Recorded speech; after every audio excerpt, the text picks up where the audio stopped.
বন্ধুরা, তোমাদের সামনে নতুন ভিডিও নিয়ে চলে এলাম।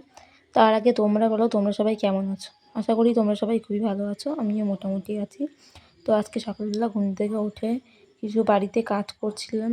তো দেখো, এখন কাটছি বটবটি আর কেটে নিয়েছি উচ্ছে। তো ফ্রিজে কতগুলো জলের বোতলে জল ভরছিলাম, তো দুটো বোতল আপাতত ভরে রেখেছি। বাড়ির থেকে পাঠিয়েছিল জেঠু মাছ, বাটা মাছ। তো বাটা মাছগুলোকে কেটে সুন্দর করে ফ্রিজে রেখে দিয়েছি।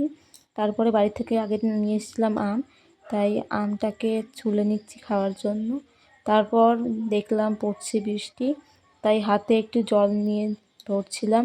আমার বৃষ্টি খুব ভালো লাগে, আর বৃষ্টির জল নিয়ে খেলতে খুব ভালো লাগে। তারপরে তোমাদের সাথে একটু বৃষ্টির ভিডিও শেয়ার করছিলাম, তাই ভাবলাম যাই একটু বৃষ্টির মধ্যে ছাতা নিয়ে ঘুরে আসি। তাই ছাতা নিয়ে একটু ঘরের মধ্যে থেকে ওই ঘরে যাচ্ছিলাম। আর দেখো, বৃষ্টিটা ভালোই হচ্ছে। তো কী আর করা যাবে, বৃষ্টি হলে তো কিছু করার নেই। বৃষ্টি হলে মানুষের খুবই সমস্যা হয়, যারা কাজ করে তাদের খুবই অসুবিধা হয় কাজ যেতে। যারা মাঠে কাজ করে তাদেরও খুব সমস্যা, যারা রেস্টুরেন্টে কাজ করে তাদেরও রেস্টুরেন্টে যেতে খুব সমস্যা হয়। যেমন তোমাদের দাদাভাইয়ের বৃষ্টি হলে রেস্টুরেন্টে যেতে খুবই সমস্যা হয়, কিন্তু কিছু করার নেই, বৃষ্টি হলেও কাজে যেতে হয় বৃষ্টিতে ভিজে ভিজে। এটাই তো মানুষের জীবন, তাই না বন্ধুরা? তো তারপর দেখলাম শ্বশুরমশাই নিয়ে এসেছে ফুল, গাঁদা ফুলগুলোকে প্লাস্টিকে করে নিয়ে চলে আসলাম এই পাশে। এখানে রয়েছে ঠাকুরের আরও ফুল। তারপরে ফুলগুলোকে ঢেলে নিলাম বাটির মধ্যে। গাঁদা ফুল দেখো এখানে কত সুন্দর, হলুদ আর কমলা। গাঁদা ফুল তোমাদের কেমন লাগে অবশ্যই আমাকে জানাবে, আমার তো খুবই ভালো লাগে। তারপরে দেখলাম বৃষ্টি কমে গিয়ে আকাশে কত সুন্দর পরিষ্কার হয়ে গেছে, গাছের মধ্যে পাখি উড়ে বেড়াচ্ছে। তো রাস্তায় একটু হাঁটতে বেরিয়েছিলাম, দেখলাম বাড়ির সামনে রাস্তায় খুবই কাদা হয়ে গেছে, তাই আর হাঁটলাম না। তারপরে তুলে নিচ্ছিলাম নাকচাপা ফুল। এই ফুলটা আমাদের বাড়িতে লাগিয়েছিলাম টবের মধ্যে। দেখো কত সুন্দর ফুল হয়, প্রতিদিনই গাছে 2, 4, 5, 6টা করে ফুল হয়। তো নাকচাপা ফুল তোমাদের কেমন লাগে অবশ্যই আমাকে জানাবে, আমার তো খুবই ভালো লাগে। তো আমি নাকচাপা ফুলগুলোকে তুলে নিলাম, তুলে নিয়ে ঘরে এলাম।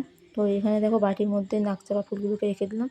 তারপরে ঘর মুছবো বলে জল আর আর ঘর মোছার জিনিস নিয়ে এসেছি, ঘর মুছবো। তো দেখো এখন আমি আমার ঘরটাকে মুছে নিচ্ছি। এই যে হলো আমার ঘর, এই ঘরটাকে সুন্দর করে পরিষ্কার করে নিচ্ছি, কারণ ঘর প্রতিদিন না মুছলে হয় না।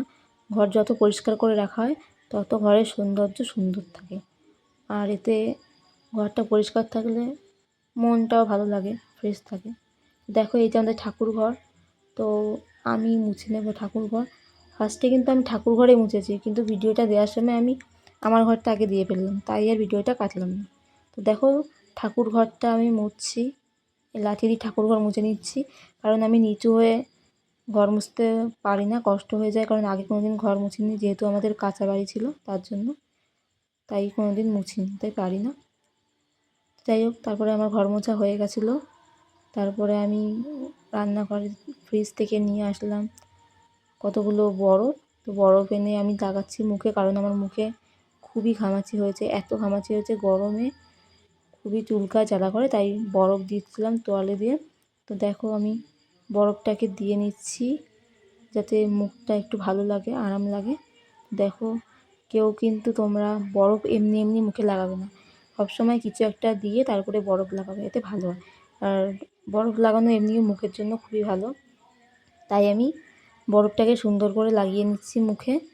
বরফ লাগিয়ে তারপরে আমি যাব স্নান।